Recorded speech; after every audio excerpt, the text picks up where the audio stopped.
In the 19th century, in 1831, something very, in my mind, sad happened. And this is when a lady by the name of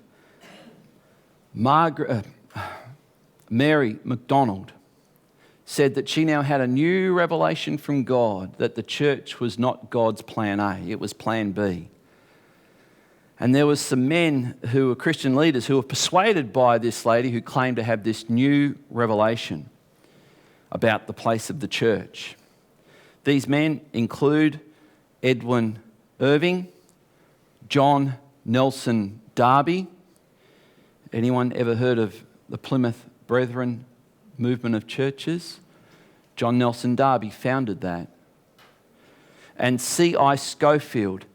And these three men were largely responsible in the early 1800s and throughout the 1800s for introducing what I consider to be an incredibly bad piece of theology. Really bad.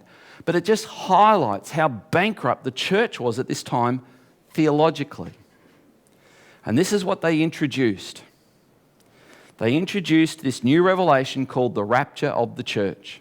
And it's the idea that at any moment now, that God's going to get rid of the church from planet Earth and the whole world can just go to hell. And so millions upon millions upon millions of Christians believed it. And they said, if the world's going to end like this, who cares about politics? Who cares about the poor? Who cares about the oppressed? Who cares about the abusers? They haven't turned to Christ. They'll whatever. We're out of here. Any minute now, it'll happen. Any minute now. And the sad thing is, there are still millions of Christians who believe it's true today. But it is deadly, it is dangerous, and it is just downright stupid. And if you want to know what I really think, ask me later. What this did was it caused Christians to withdraw from society, to withdraw from universities. Christian parents stopped sending their children to university because they were evil. And we need to get ready for the rapture because we're out of here any minute. We don't want our kids to miss out on the rapture. So we need to go and start Christian colleges. And this thing called Bible colleges started in the late 1800s because no longer could you send your child to a university for an education. And it also meant, well, we can't get involved in politics either because politicians are all evil and wicked and we need to stay right away from that.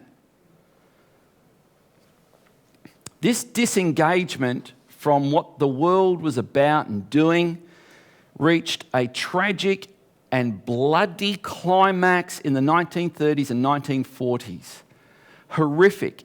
I'm going to tell you, because the church withdrew its voice from the world, it led to the deaths of millions upon millions upon millions of people, and I'm not exaggerating, I am understating.